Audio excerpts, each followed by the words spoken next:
Vamos a empezar por el lugar menos indicado y tiene que ver con algo que acaba de ser anunciado por parte de la Administración Aeroespacial de los Estados Unidos, la NASA. Astrónomos de la NASA han advertido que el Sol está entrando en una etapa de debilitamiento, un debilitamiento que pudiera originar periodos de mucho frío, daños a los cultivos, la presencia en nuestro planeta de energías cósmicas procedentes del universo que normalmente serían bloqueadas por la propia energía solar. Les voy a leer un poco acá porque me parece que es una noticia trascendental, es una noticia muy, muy importante. Dice, varios científicos de la NASA han advertido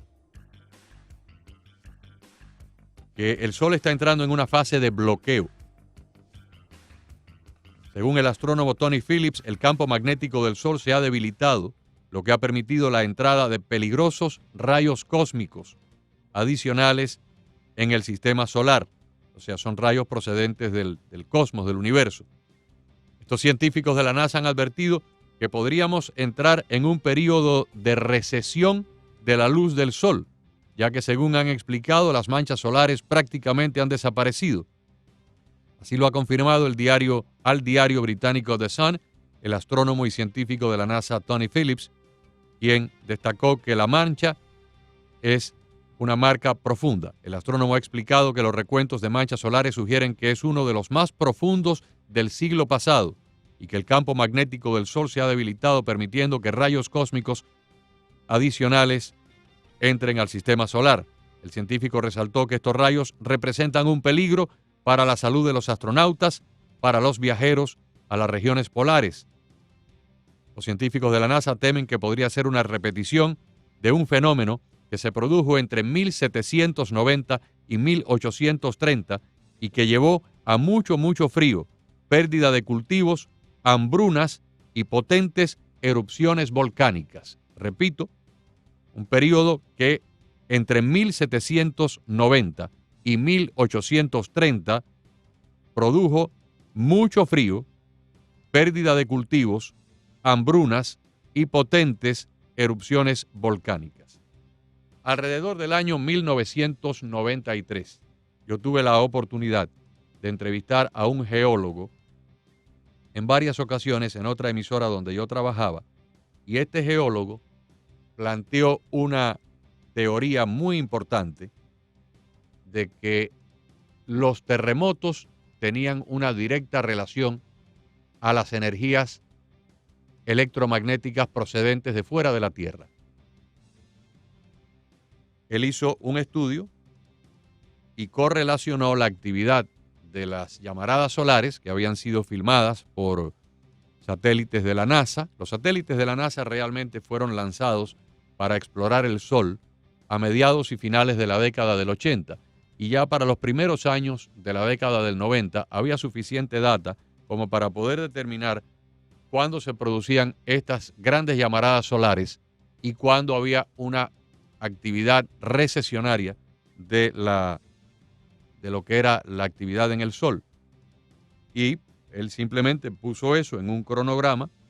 y lo empezó a relacionar a los grandes terremotos que se habían producido en el mundo en esos años. Entre ellos, los terremotos de Oak Ridge en California, de Oakland en California, y el terremoto de Northridge, dos grandes terremotos que se produjeron en California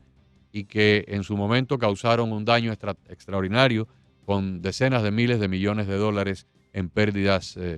de inmuebles, de cultivos y de vidas humanas. Y también otros terremotos en otros lugares del planeta, sobre todo en el Anillo de Fuego, en este Anillo de Fuego que abarca prácticamente todo lo que es la placa tectónica del Pacífico, desde Indonesia, Japón,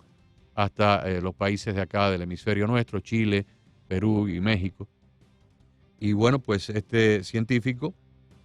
propuso esta teoría de que la energía que viene procedente de fuera de la Tierra, bien del Sol o del resto del universo, tiene una directa implicación en la actividad sismológica. Y ahora, 27 o casi 30 años después, pues la NASA está diciendo lo mismo, que esta actividad en el Sol, o la falta de actividad en el Sol, va a provocar serias afectaciones a nuestro planeta, entre ellos terremotos de gran envergadura, pérdida de cultivos, mucho frío, cambio en el clima a nivel planetario y también hambrunas, como si todo esto fuera poco, porque ahora la Organización de la Alimentación de las Naciones Unidas pronosticó una hambruna y dicen ellos estas palabras, no son palabras mías, de proporciones bíblicas para 265 millones de personas debido a la pandemia. Ese pronóstico no tenía nada que ver con esto del sol, simplemente debido a la pandemia. Bueno, se los dejo ahí porque es importante que estemos atentos y alertas a las señales que vienen de arriba. En el plano nacional, pues un anuncio muy importante del presidente Trump de que su gobierno va a dedicar miles de millones de dólares para fortalecer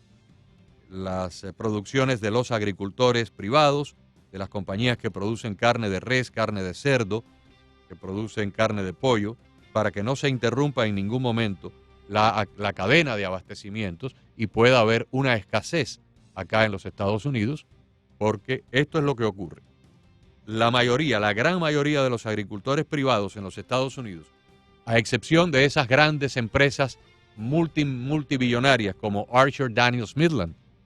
sino los agricultores privados, una familia que cultiva trigo, otra que cultiva fresas, otro que cultiva maíz o brócoli, están viviendo desde hace ya más de 20 o 30 años casi que al día. Apenas las ganancias les dan para poder vivir, porque la agricultura se ha convertido en algo muy mecanizado y las pequeñas familias, los pequeños agricultores o los pequeños ganaderos, pues no tienen grandes recursos. Si les falla una cosecha por una situación de mal tiempo o una plaga, al año siguiente esa gente está con el agua por arriba de la nariz. Y lo que ha ocurrido es que con la cancelación de la industria turística, de la industria de cruceros, de millones de restaurantes en los Estados Unidos que no abrieron, se han dañado cosechas de todo tipo que estos agricultores no tuvieron a quién venderle. Y por lo tanto, al tener grandísimas pérdidas en los cultivos, las cosechas de esta parte del año, están en peligro las cosechas del año que viene. Por lo tanto, el gobierno va a tener que llegar a rescate. O de lo contrario,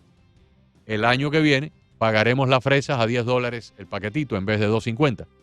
Y el brócoli mucho más caro, y el aguacate y todo lo demás. Así que el gobierno ha decidido que va a emplear decenas de miles de millones para socorrer a estos pequeños agricultores, de forma que no pasemos aquí una escasez o una situación de desabastecimiento en los mercados. Me parece una medida sumamente responsable e importante. Buena noticia de un estudio de Corea del Norte, porque habían un montón de médicos alarmando por ahí, diciendo que la gente que se había recuperado del coronavirus volvían a ser portadores para infectar a otros, lo cual a mí, que no conozco nada de este asunto, me pareció que no era posible, porque a la vez que usted desarrolla anticuerpos, ya la capacidad infecciosa disminuye muchísimo. Pero ahora hay un estudio científico con data publicada que se hizo en Corea del Norte y que asegura que los enfermos del coronavirus que, aunque den positivos después de haberse recuperado, no tienen la capacidad de contagiar a terceras personas. Así que, por lo menos, dentro de toda esta locura de que el sol se va a apagar y todo lo demás, esta es una buena noticia. Otra buena noticia, porque me gusta también incluirlas para compensar un poco. Parece que empieza a haber un atisbo de recuperación en la industria aeronáutica. 2 aerolíneas por separado, Delta y Southwest. Estas son de las 5 primeras aerolíneas de los Estados Unidos, de las 5 más importantes. 2 de ellas han indicado hoy que han comenzado a tener una ligera demanda de boletos para los próximos meses. Southwest fue más allá y dijo que podía proyectar que terminaría el año sin pérdidas, sin ganancias, por supuesto, pero sin pérdidas. O sea, podría terminar el año Southwest cubriendo todos sus gastos de operaciones, lo cual sería formidable, porque al no haber una pérdida, pues la aerolínea no está en peligro de irse a la bancarrota. Delta no ha dado ese pronóstico, pero confiemos en que esto también aplique a American, a Spirit, que son las dos aerolíneas que nos tocan acá de cerca, JetBlue también, United, que aunque no está por acá, por el sur de la Florida, es una de las primeras 3 o 4 de todo el país. Así que una ligera demanda de boletos para lo que queda de este año. Ya se han empezado a presentar decenas de demandas civiles por violación de derechos constitucionales contra algunas autoridades locales y estatales que apretaron demasiado la tuerca con el confinamiento y las medidas restrictivas, al punto que en algunos casos se llegó a arrestar a personas por ciertas cosas que iban contrarias a estas medidas. Y ya pues hay una serie de demandas presentadas por personas individuales, empresas o dueños de empresas, iglesias y también organizaciones cívicas que han demandado en corte, en tribunales federales, a varios gobernadores de la nación y también a varios alcaldes locales por atropellos, según ellos dicen, por atropellos contra los derechos civiles asociados a las medidas de confinamiento, cuarentena y cierre. Vamos a estar observando algunas de estas cosas porque es muy importante, porque esto tiene que ver con nuestra Constitución, tiene que ver con el Estado de Derecho, con las protecciones civiles que tenemos cada uno de nosotros garantizadas por la Constitución y que no podemos permitir que autoridades excesivamente celosas o excesivamente draconianas o con una visión bastante autocrática ordenen medidas de confinamiento y de control ciudadano que atenten contra la Constitución, que violen la Constitución. Por lo menos en el caso mío y en este programa, y hablo también por Karinesa, aunque no está aquí, pero estoy seguro que ella también sería de la misma opinión, vamos a estar vigilando muy de cerca esto por nuestro apego completo y total a la Constitución de los Estados Unidos, que es un instrumento vivo, que es lo que nos garantiza y nos garantizará siempre que este país nunca se convierta en una Cuba, en una Venezuela o en un lugar donde la policía entra, como en algunos países del Caribe, y arresta a la gente sin ningún tipo de orden y sin ningún tipo de razón. Entran a las casas, se los están llevando presos, les están confinando los automóviles, confiscando los automóviles y están cometiendo toda una serie de atropellos en países que se dicen democráticos, pero que distan mucho de serlo. Entonces hay que tener mucho cuidado acá, porque alguien dijo, de ese grupo de